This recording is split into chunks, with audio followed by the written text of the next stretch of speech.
Hello and welcome back to the worst Warmachine channel on the internet. I'm Malorian and welcome back to Malorian Weekly. Now what we're going to be covering today is a review of all the different factions, whether they're coming from Warmachine or Hordes. This is going to be a summary of all those. I did a video about this years ago. It's fairly popular, but unfortunately it's now kind of dated. There's a lot more newer things to add. There's a lot more newer factions. And so I wanted to do a retake on this so that for people that are looking for that type of information, great, there's now something that's actually up to date.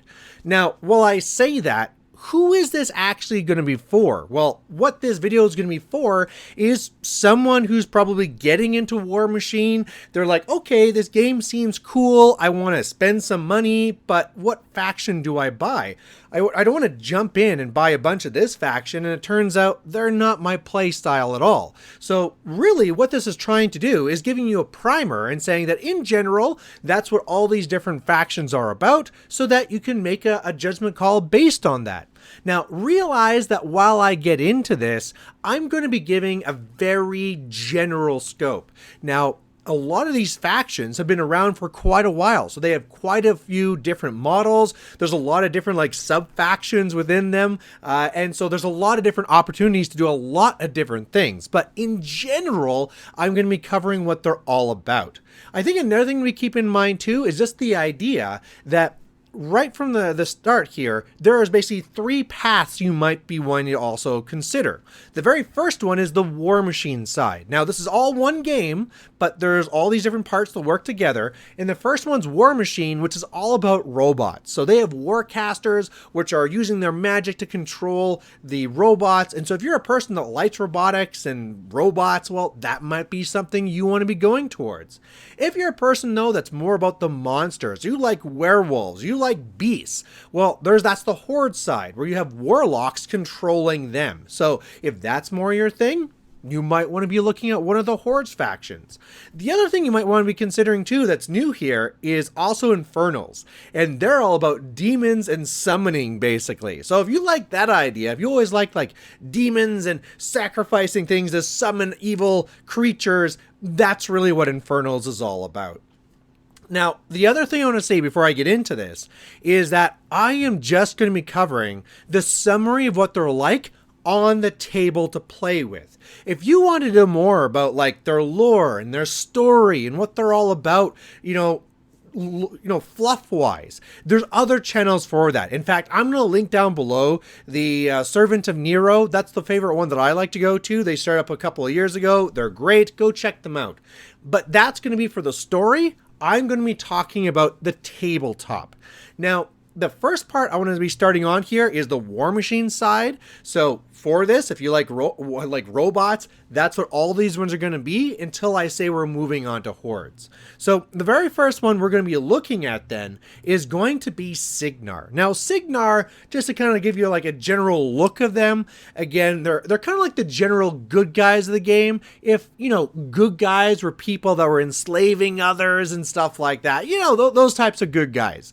But so in that mix, you have like knights, you have, like gun mages, you have all these types of things. But when it really comes down to what they're generally like on the table, these are your elites. You don't normally see the crummy things here, right? Their abilities to hit, whether it's with a sword or with a gun, their magic level, all these things are a little bit higher. You pay a little bit higher as well, but they're all a little bit more of the elites.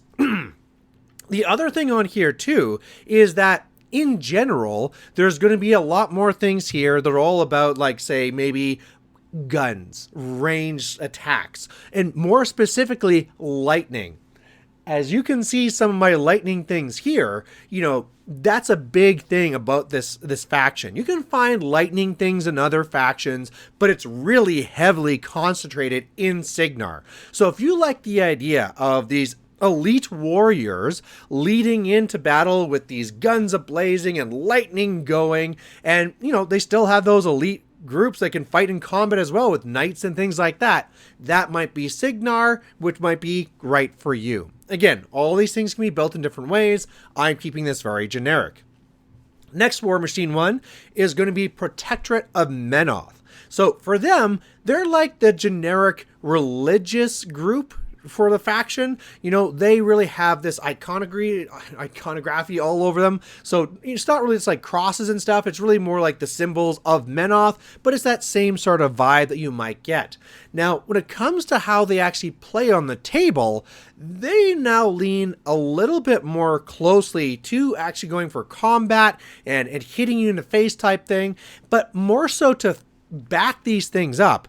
They are more about fire. So whereas Cygnar was all about lightning, blast, blast, blast, Cygnar, when it comes to their guns, is going to be flamethrowers. They want to burn you. They want to purge the heretics.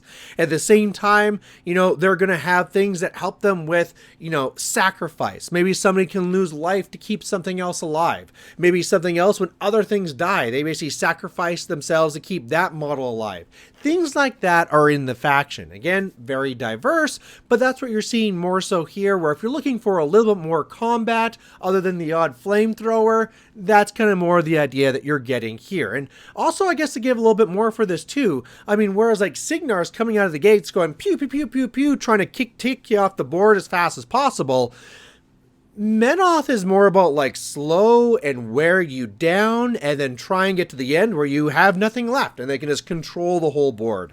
So that's kind of more in a nutshell about what Menoth is all about.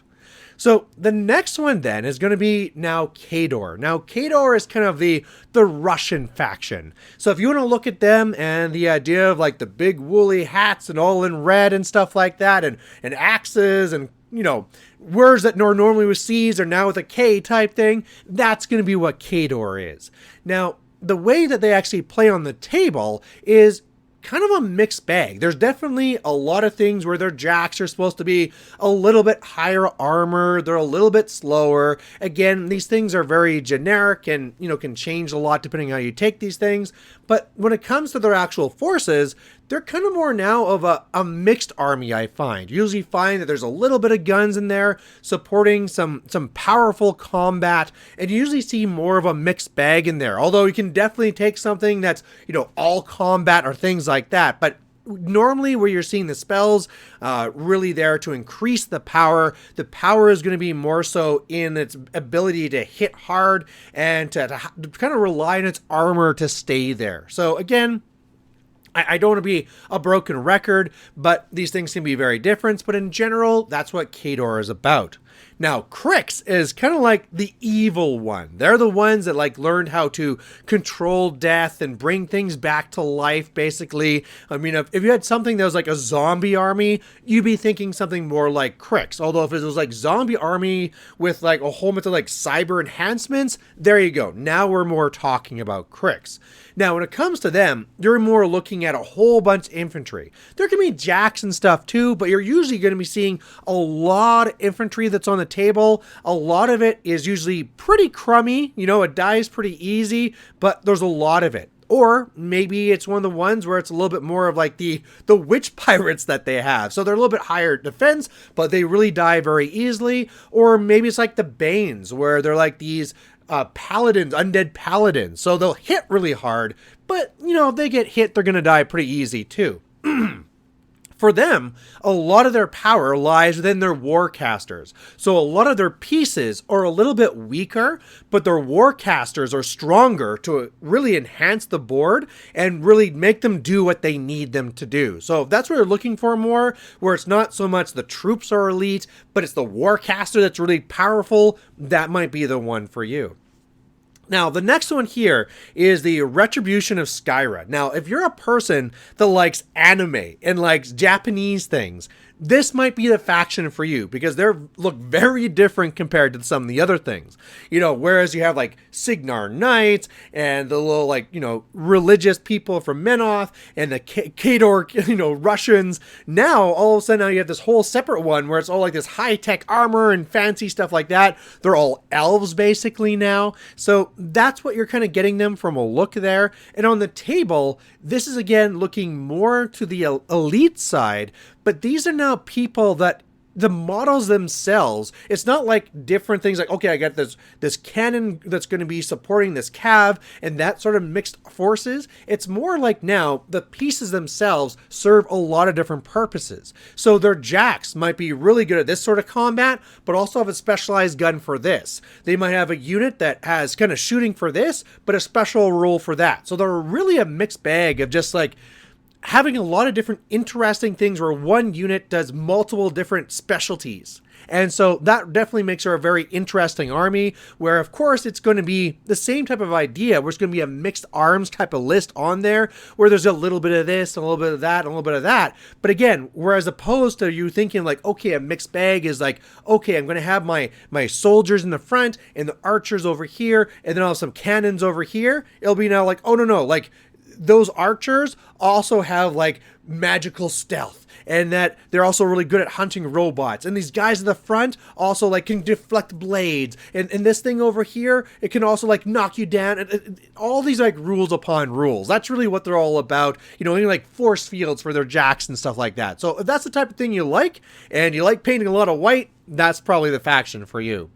Now, the next one here to talk about is Mercenaries. Now, when you get into Mercenaries, you have to realize that they're kind of not really one faction.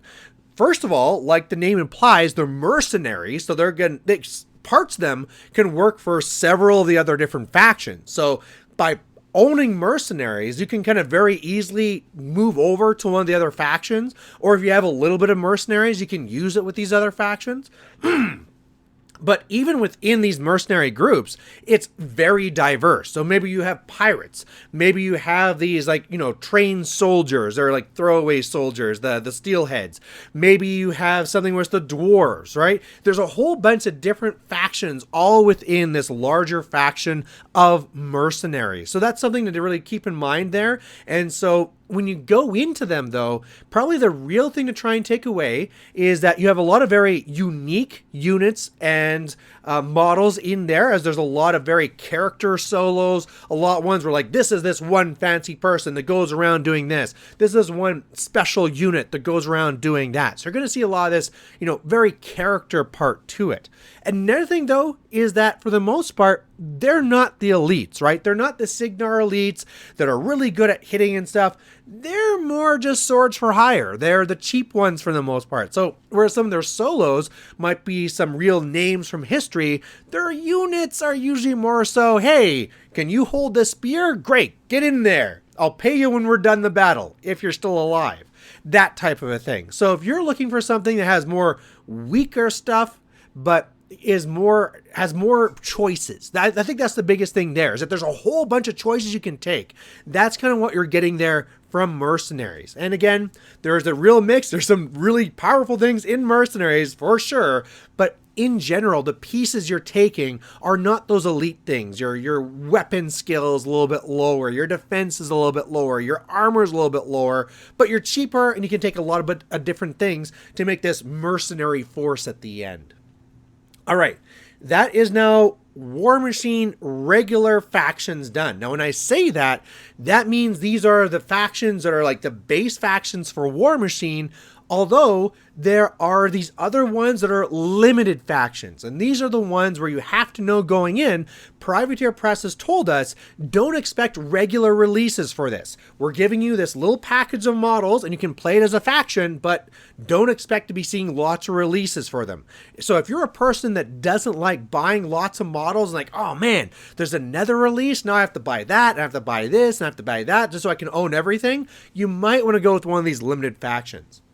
And the first one to talk about here is going to be Convergence of Cyriss. Now, this is your all robots faction. These are the people that are like futuristic, high-tech, saying the flesh is for the weak. Let's go and move your soul into this mechanical body. That's what Convergence is all about.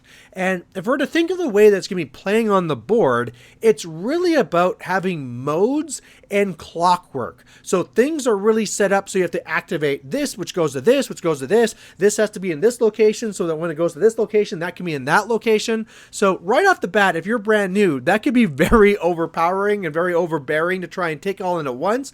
But again, if you're a person that's like is super into the robot thing, this might be the thing for you. And as far as how they actually play on the actual table, well, typically what they have is some very strong infantry that can be coming back over and over again as they kind of rebuild their forces.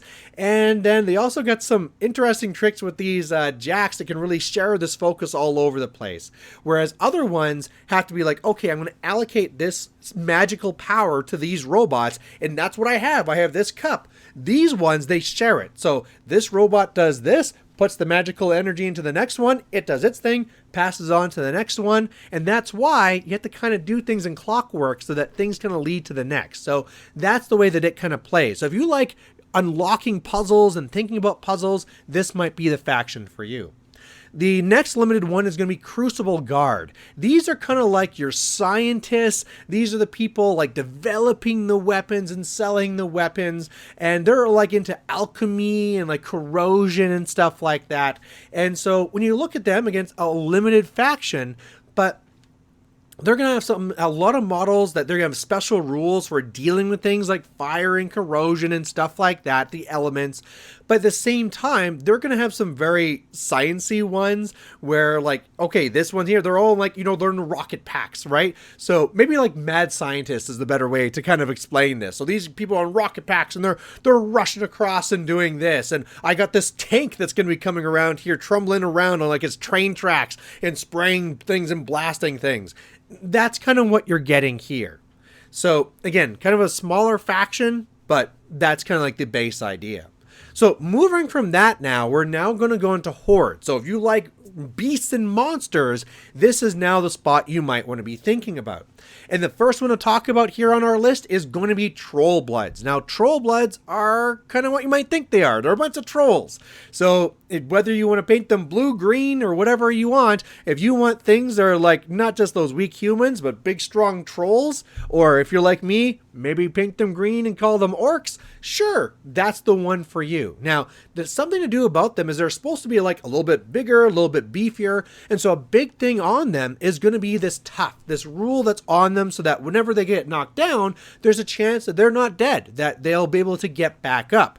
And so based on that, they usually go in there, shields high, armor high, take a hit. Some of them might fall, but some of those people get right back up, and we're going to grind and we're going to grind and we're going to grind. We're usually fighting in a tight-knit ball as all of our elements are supposed to be working together in an aura, and we're just going to go and just resist and fight and grind and grind. In a way, they're kind of like how you might think of that playstyle of Menoth, where it's the slow grind and grind and grind, but there's no fire and there's nothing like that. They'd be more so like, we're going to have guns and stuff like that. Sure, we're going to have big axes. We're going to be throwing cabers at you, but it's all going to be kind of like in this centralized force, rolling you over slowly as we're resisting your attacks against us.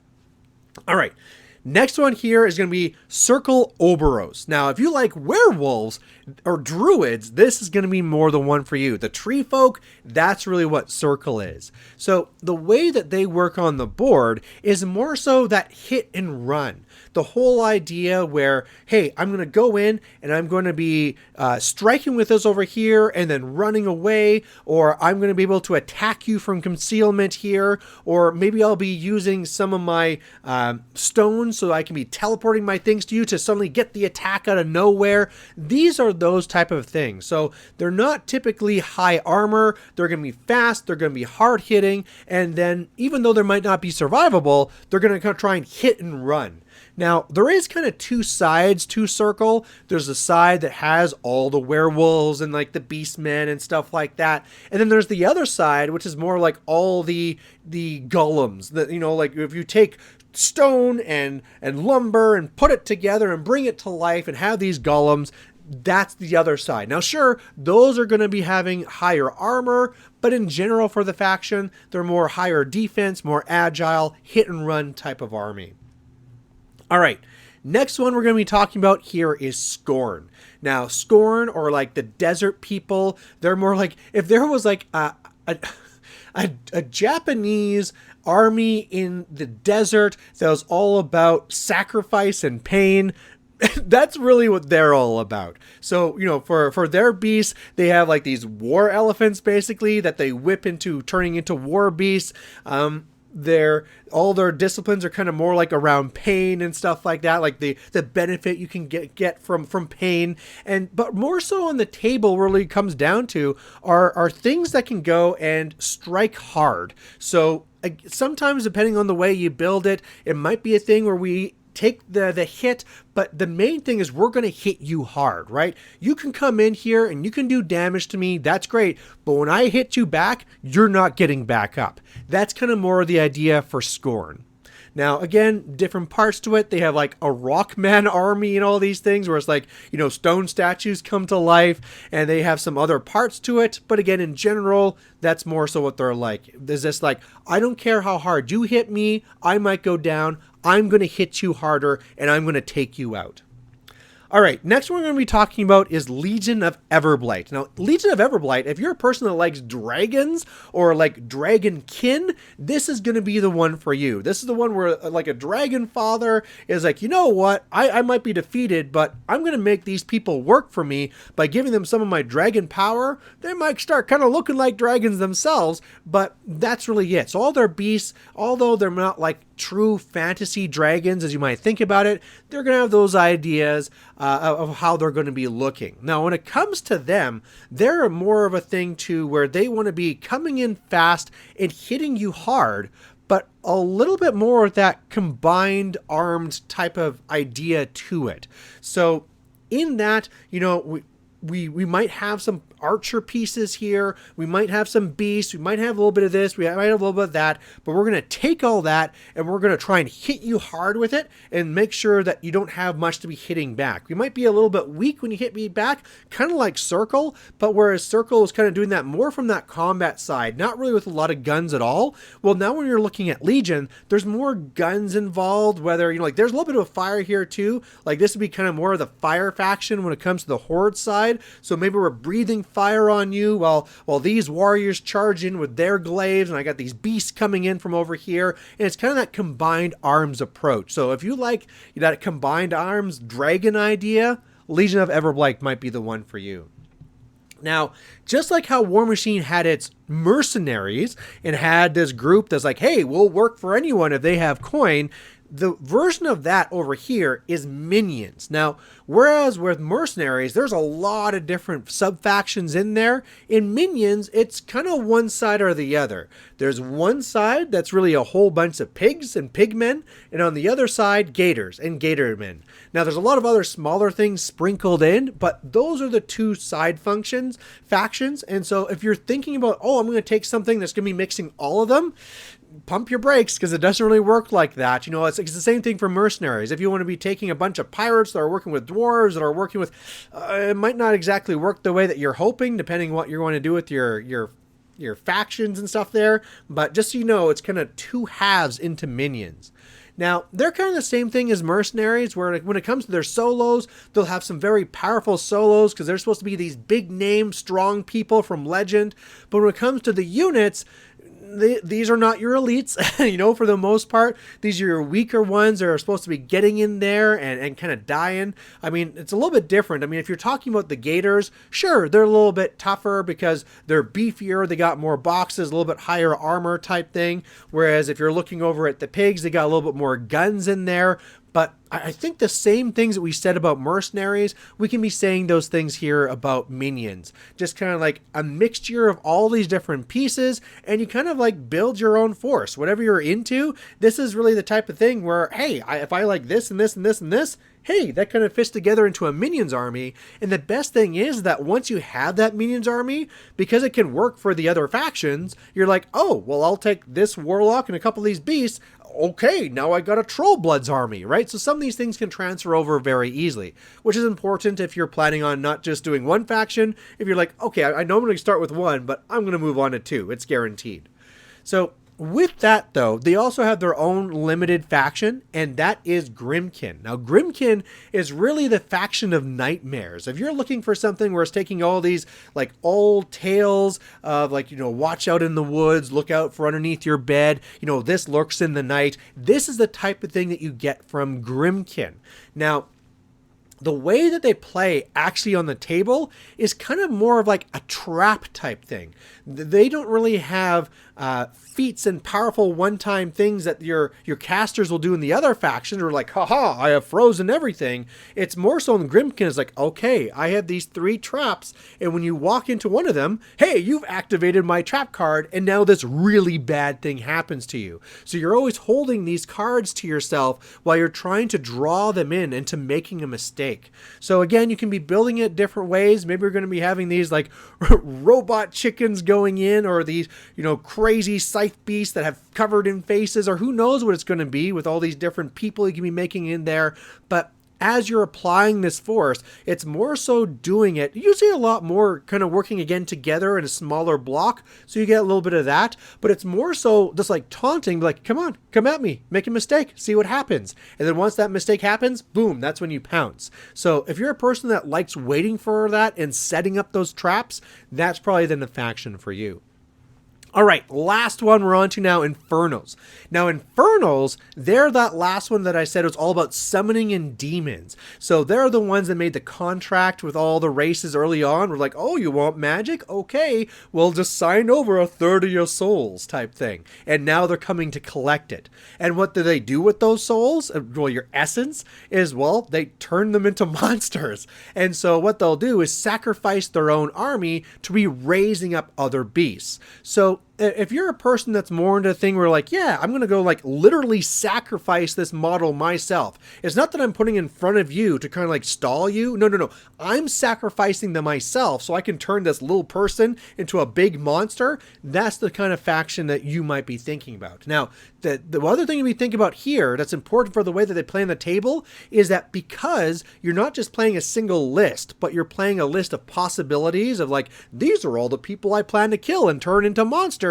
Well, you need to have all those options. So if you're a person that likes having that flexibility where you're not walking in with one list, but you are walking in with a handful of possibilities that you can then change, like, oh, you're playing this or this happened in the game. All right, let's bring this in. This might be the faction for you. Although, know that a price tag comes with that, because in order to have those options available, you have to have purchased those options. So those are all the different factions currently for Warmachine and Hordes. I'm sure in a couple of years, I'll have to do another one of these that is different all over again.